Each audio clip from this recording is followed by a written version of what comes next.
Donc, une autre problématique qu'on voit souvent, qui va être pas nécessairement dérangeante pour certaines personnes, mais qui va l'être vraiment pour d'autres, c'est les chiens qui vont sauter sur la visite ou sauter sur nous quand on arrive. Ça, c'est vraiment un comportement qu'on a appris aux chiens. Puis souvent, ça va arriver parce que nos chiens, quand ils sont puppy, sont vraiment cute, sont excités. Fait que oui, ils vont nous accueillir en nous sautant dessus. Ils sont juste trop excités. Mais nous, au début, on trouve ça cute aussi. Fait qu'on les flatte, puis on leur donne bien de l'amour, on se garoche à terre, on joue avec eux autres. Fait que eux autres, tout ce qu'ils savent, c'est qu'ils nous ont sauté dessus. Après ça, on est allé comme les flatter, jouer avec eux autres. Fait on les conditionne beaucoup à continuer à faire ça. Fait que moi, une chose que j'aime vraiment faire avec mes chiens, c'est de leur apprendre un assis vraiment bien appris, un assis qu'ils ont du plaisir à faire. Puis quand je vois que le chien arrive en courant vers moi, je vais vraiment faire le geste pour le assis, le geste que je lui ai montré pour s'asseoir. Fait que je vais le faire assire avant qu'il se rende à moi. Un coup qu'il est assis, c'est là que je vais lui donner de l'attention. Si on a un chien que c'est quand même assez facile à amener en mode assis, ça va être une bonne méthode pour lui faire comprendre que si tu veux de l'attention, il faut que tu sois assis. Mais des fois, on pogne des chiens qui sont vraiment trop paquets de nerfs ou qu'on n'est pas capable de l'amener en position assis. Dans ce temps-là, si par exemple, il nous saute dessus, vraiment juste quand on arrive, on passe dans le portique, on arrive de dehors, on rentre, le chien nous saute dessus parce qu'il est trop content. On va faire l'exercice, on va attacher le chien en laisse sur le garde d'escalier ou peu importe où ce qui est pas capable de se rendre à nous. On va l'attacher avec un harnais aussi parce qu'on veut pas qu'il arrive au bout de sa laisse puis qu'il se fasse mal au cou. Fait qu'on y met un harnais, on l'attache sur le garde d'escalier, il n'a pas accès à nous. Fait que ce qu'on va faire, c'est qu'on va sortir dehors, on va cogner un peu, on va rentrer. Là, parce qu'on a comme cogné puis qu'on s'est excité un peu, le chien va être énervé aussi. Il va être au bout de sa laisse. Il va vouloir nous sauter dessus, il va être au bout de sa laisse. Nous autres, on bouge pas, on reste là. On ne dit rien non plus, on parle pas. À un moment donné, après 30 secondes, une minute, le chien se tanne, il va arrêter de japper, sauter, faire plein d'affaires. Ça se peut qu'il s'assoie. Juste de lui-même, parce que il n'y a rien qui marche, puis il est tanné.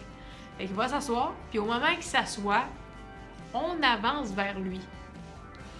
Là, ce qui va arriver, c'est que le chien va se relever, puis il va s'énerver, parce qu'il va « Oh yes, maman s'en vient me flatter, puis c'est le fun! » Mais le moment qu'il se lève, nous autres, on recule. Fait que là, le chien va commencer à se demander qu'est-ce qui se passe. On bouge pas, là. On est reculé, puis on attend. On attend que le chien s'assoie. Puis là, à un moment donné, le chien se tanne, il se rassoit. On avance tranquillement. Oh, le chien se lève un peu. On arrête, on recule. Il se rassoit. On avance. Là, il commence à se dandiner, mais il n'ose comme plus se lever. Parce qu'il sait qu'à chaque fois qu'il se lève ou qu'il est énervé, on recule. Mais quand il est assis, on avance. Fait que le chien a d'affaires à être assis. Il va se forcer pour être assis parce que c'est le fait d'être le péteux à terre qui fait qu'on avance. Mais ça fonctionne super bien, mais il faut faire l'exercice vraiment jusqu'au bout. Fait que ça veut dire que quand on se penche pour flatter le chien, si on est rendu là, à ça du chien, s'il se relève en paquet de nerfs, on se recule quand même. On fait pas comme « Oh, tant pis, on est rendu là ». Non, non. On arrête, on recule. Si on veut qu'il ne s'excite pas du tout, on ne laisse pas de lousse. Dès qu'il dépasse une certaine limite, on recule. Fait qu'on pratique, puis on n'attend pas d'être pogné dans cette situation-là. On n'attend pas d'arriver de travailler pour vrai pour vraiment le pratiquer.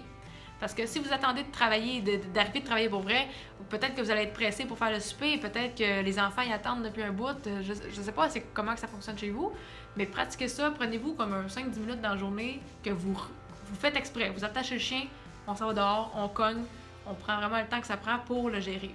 Si vous êtes pressé, puis que là, il faut vraiment partir, puis que le chien il est toujours pas parfait, il aurait fallu gosser encore 5 minutes.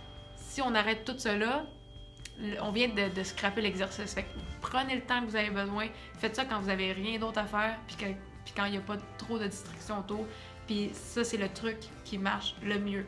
De vraiment avancer quand le chien est assis, reculer s'il est debout en train de s'exciter.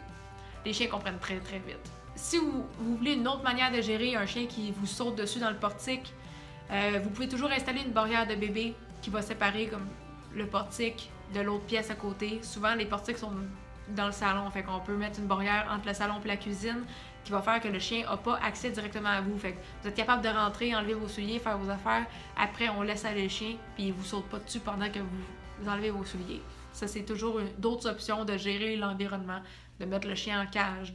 La dernière option que j'ai à vous offrir, c'est si on veut pas que le chien soit sur nous, ça sert à rien de dire non. Il comprend pas c'est quoi non.